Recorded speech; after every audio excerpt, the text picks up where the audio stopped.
Hi everyone, with JessLoren.com. I just took an amazing tour of the Downton Abbey Castle, Highclere Castle here in England. It was to die for. I wasn't able to take any pictures inside, but I was able to take a voice recording, so I'm going to have it on the blog.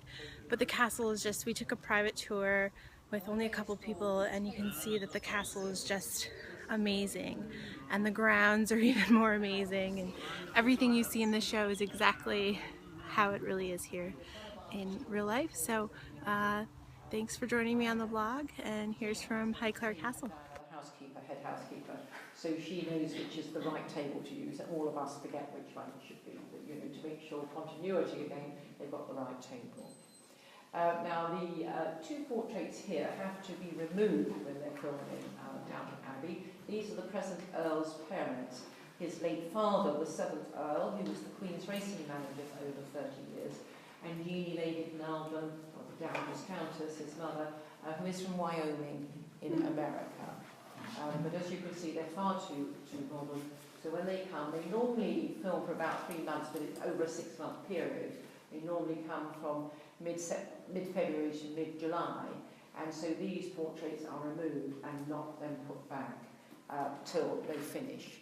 Even though we're open to the general public at Easter and May bank holidays, every time you move anything, obviously you've got a chance of damaging it and things like that. So they just move the ones.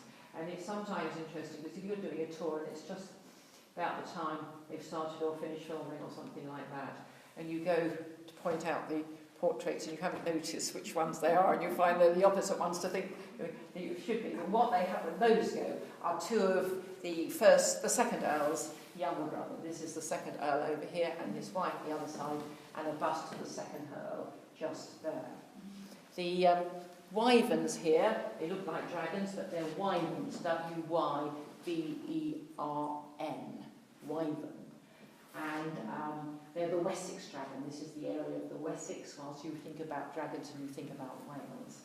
And dragons have 4 legs. Wyverns only have 2 legs and a scaly tail. And these were made for the house. They were made in England in 1850, and they're terracotta. They're not wood. They're terracotta. Terracotta? Yeah, terracotta. Oh my goodness. So let us wander now into the library, which you all recognise that you're quite up there. So they have to pay for them, which is right, because we can't then film, because we are very busy with all sorts of things now. But it's been on the knock-on effect from it, because which we never thought about. I mean, the first series came out in the autumn in England, and the phone in the office wouldn't stop ringing, and it was coaches calling up. And we suddenly realised we had to limit coaches, you know, because we're not a big house, as you can see as we go around, and we could only obviously cope with so many coaches a day, especially with general visitors as well. And that's when I realised I might need more guides, and up to that stage we'd done park guided tours, just short tours of about 25 minutes to take people around the ground floor rooms, and then upstairs down the main staircase and dining room they did at their own pace.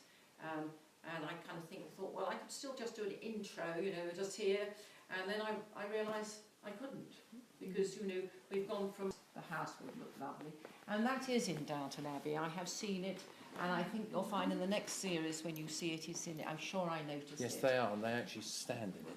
Yes, There was a scene in it. There was a scene actually in it. Oh, you're very good at remembering. No, these things. I just happened He to hasn't think I've never watched it. seen in it before. Then you suddenly saw it. Then you suddenly saw it. But wonderful grounds, and the sun is shining today. So you are so lucky for your visit, because we've had so many wet days. We've got a portrait again of the 1st Earl of Carnarvon, who we saw in the dining room.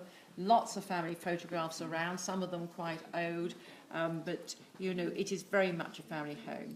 It's interesting, these lampshades are out now, because these are out when the family are in residence or staying here. They have different ones for general, and obviously the family have been in and out a few times recently, or entertaining and things, so Lady Carnarvon obviously prefers to have her lamps out. See, too modern for Downton Abbey, so they would have to go anyway. But they're not allowed to move those lamps or tables in Downton Abbey. There's certain things they can't move. It's quite interesting when they're filming, because often they move the settees. This has to be moved and this back, because they want to they're filmed, you know, there's people there having a conversation and they want to film and direct on, and so you know, when you see the whole room, it looks as it should, but when they're filming at some stages, it's got mess all over the place. I mean, they're not allowed to put anything on our carpets. They bring in this black Corex. It's like a plastic sheets of stuff, and it's everywhere. And that's another thing, we're keeping our eye on them to make sure that they are, all their equipment. And one of the worst people, apart from lighting, are the makeup girls and girls that do the costumes and hair, because they just dump their bags and you're not picking them up and putting them on something. And they're just, there's so many of them, and I don't know, they feel as if they own the place sometimes. They do. Diana, the portrait over the fireplace during Downton Abbey. It stays. Yeah. That stays? Yeah. Okay. Everything, the only portraits that are moved are the two in the entrance hall. Everything else stays. The photographs all go. They bring in their own plants or flowers. The clock and the two vases go here. But when we get to the drawing room, everything stays. All our small, our china in the drawing room all goes, and they bring their own bits, because you've got the bits of Meissen and things, and we wouldn't want them around. Sure. So we'd rather have them break their own things. So in the first series, when they didn't have electricity, Yeah. they were still using kerosene? Or whatever they were using? Yeah, gas. What did they do with these? Well, they mustn't have filmed them. Or perhaps we did allow them to move that. But Okay. no, they have candles in them. But I should think they made sure they weren't on, you know, they weren't on show, because they can do that quite easily. Likewise with all the anything, and we have kind of fire, they take those down, but the points, they have little boxes, all the electricity points. I mean, these are still too modern, but our other little round ones, we've got quite a lot of little round points, which once electricity came in, they can keep them. But when they turn up, they've got boxes full of little boxes, and it tells them on the back of them exactly where they go. So often when they disappear, we're kind of still finding boxes they've forgotten to pick up. You see on the floor where our points are, there's some points over here, so those would be covered up. Oh no, they probably wouldn't have to be, because they're 3-pin, they're little round pins, but there's some on the floor other places. So you're finding all these boxes all over the place, and you're picking them up and putting them in the entrance hall for them to take. And all of this is secure? Yeah, they would just unhook those, but some things that you can't, they have boxes made for them. So it's all quite interesting. This is a lovely table here, ladies and gentlemen. This is what we call a rent table. It's Georgian table, and this wouldn't have been good enough to be in the main house in Georgian times. It would have been in the farm manager's house or something. And the forerunner of the filing cabinet, but far more attractive. The initials were on it. Oh, yes. So the manager would have had his ledgers or whatever, and the tenants would have come in and paid their rent on quarter days, and they could have just all been recorded. Lovely photographs there as well, because we've got the late Earl and the Dowager's Countess, and a lovely photograph of the Queen. Well, as you can see, it's not very music. There's nothing music in this room now. And we don't really have that much furniture. And the reason we leave it with very little furniture is that we do have quite a lot of large dinners here, and or weddings, and we can seat 140 people in the dining room. Now that furniture has to go somewhere, and the nearest place to go is here, because obviously every time you move antique furniture and everything, you could drop it or damage it, and that's why this room is kept very simple like this. Well, what we have in this room is a couple of things that were in the old house, which is this wonderful ceiling here, which has been cut to fit like this house. And if you have a stiff neck looking at it, you look through the mirror, you can actually see it quite well if you just move around a little bit. And we've got these fantastic silk embroideries. These are 16th century. They're not tapestries, they're silks, and they're from a palace that was in Rimini in northern Italy. And you think how old they are, how beautiful they are, and how much there is, the time they must have taken to do. And they were in the old Georgian house as well. Absolutely wonderful.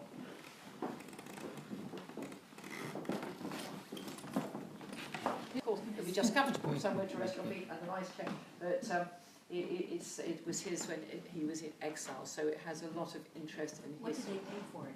Oh.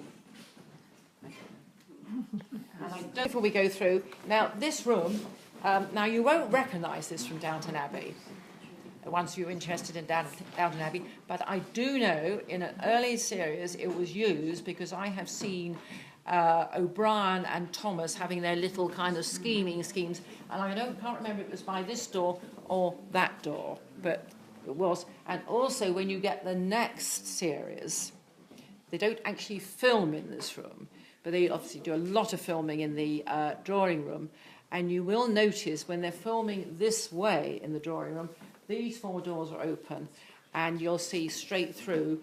The drapes will be closed because it's nearly always evening. There'll be a table here, not that table, and some flowers here. And be a terrible mess that side and that side. But don't worry, you won't see that. But you will see that. So when you're watching the next series, and especially if you've got friends with you, and you see the drawing room, keep your beady eyes there, and then you might see, and you could, oh, there's the smoking room. Been there, done there. Lovely room. Well, hopefully you think it's a lovely room. But you see, you won't realise it, because it's not actually filmed in the room. But it just gives kind of more kind of space when they're filming there. I think it just kind of gives more kind of background as well. So let's wander into the wonderful drawing room, which you'll all recognise. There's a piano. Almina Wanwell, the 5th Countess, she married the Earl in 1895, the 5th Earl, the one who found the tomb of Tutankhamun. And it was said that Almina, some of you may have read Lady Carnarvon's book, or one of her books, or both of her books, but it is said that she was the illegitimate daughter of Alfred de Rothschild. Never been disputed, never been proved. But anyway, when the 5th Earl decided to marry Almina, we have some photographs of Almina here on this wee table, he decided to go and see Alfred to negotiate a dowry, and he did quite well. So contracts were drawn up, and Almina and the Earl will get £12,000 each a year, and the whole amount amounted to £500,000, £500,000 sterling in 1895. So an awful lot of money. Now this 29-year-old bachelor who'd inherited this wonderful estate here, estates up in Nottingham and Derbyshire, had rather an extravagant youth and was already in debt. And these amounted to £150,000, and Alfred paid those off for him. And if Almina wanted another 10,000, 20,000, Alfred would give it to her. Now you'd think after that he wouldn't give them a wedding present, but he did, and he gave them bolts of green silk. And this is not the original silk on the walls here. This was replaced in 1999. So the original silk was up for since probably 1896, probably by the time they put it. So for 100 years anyway.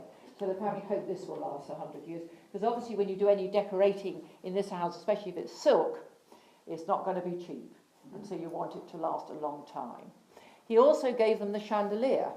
And this is Victorian, it's Bohemian glass, and there's meant to be 365 pieces of crystal there. I've never counted them, but the previous housekeeper was here for 40 years. And so she may have counted them a few times.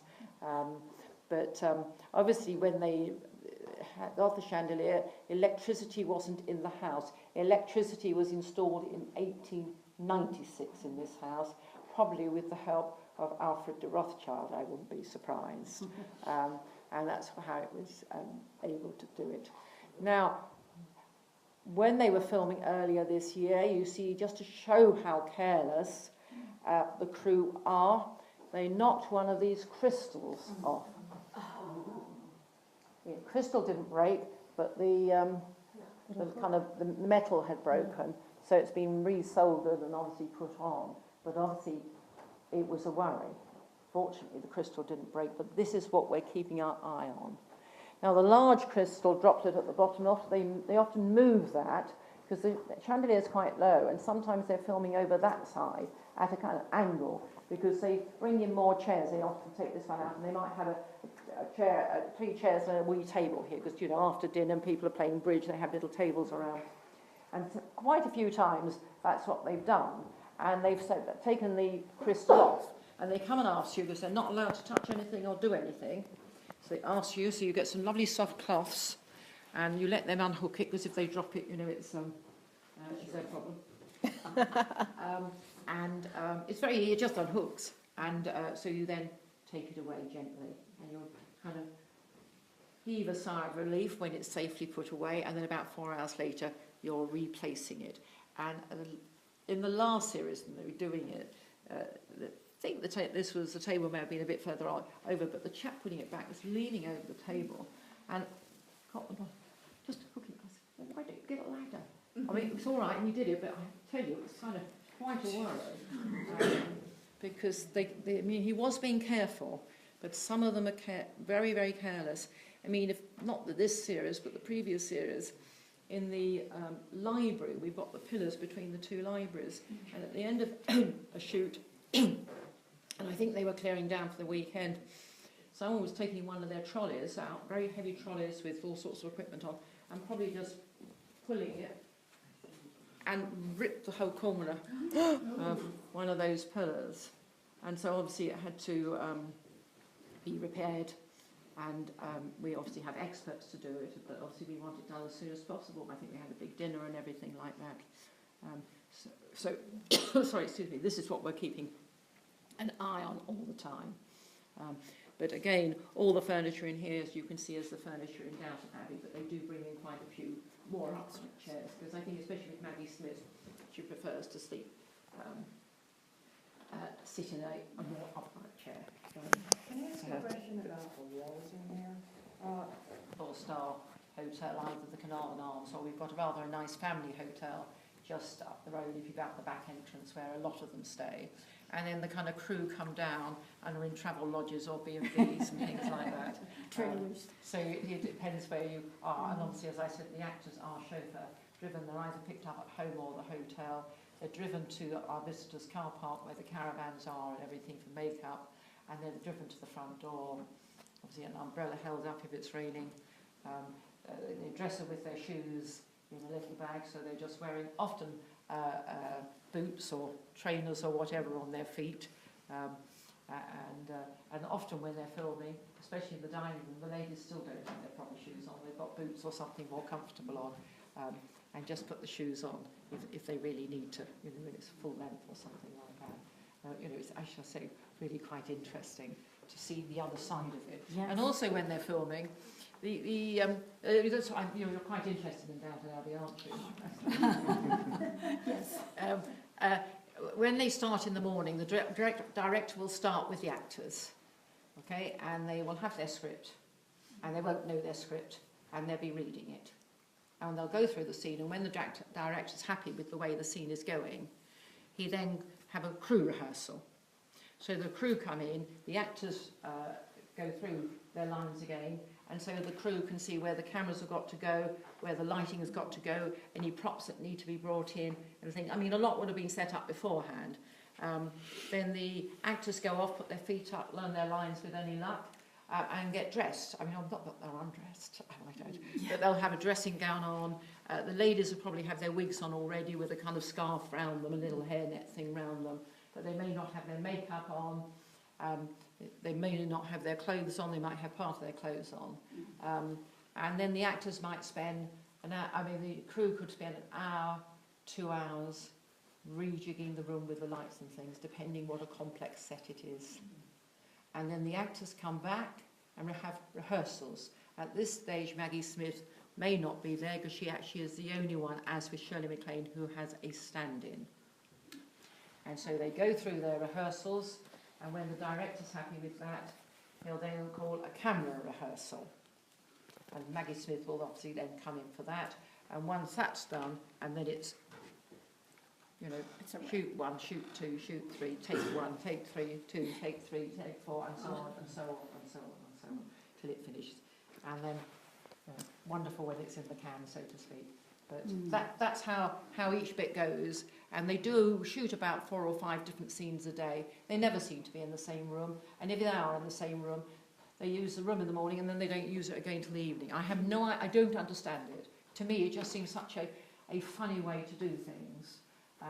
And when Edith was getting married, or didn't actually get married in the end, my God, that must have gone on for 3 weeks. The champagne being poured all the time, the flowers coming back. You know, half the time they're dried flowers because obviously it's easier to arrange them and things like that and get what they want, the flowers they want. But it's fascinating. I have to say it's been great fun. Diana, with so many talented actors and actresses that you have run into, do you have a personal favorite, someone who's touched you or that you've connected with, that you're all kind of out there somewhere, isn't it? Yes, I mean they're lovely, but you know they are, before Downton Abbey started this season, there was a publicity photograph, and I know some Americans have seen it With the water bottle. over there. Now I think it was a fix, because Nick Briggs, who takes the stills, you know, we don't really look after, we know he's good, we know what he's doing, and we know he won't do anything naughty and do what he shouldn't, and he'll always still ask about closing the windows or opening the or whatever. And I think, and they're not allowed to put a bottle on there, but we don't normally come in here because we know he's good and reliable. And I think someone must have come in with a bottle and put it there by Aaron, and they must have said, just leave it there, let's take a photograph.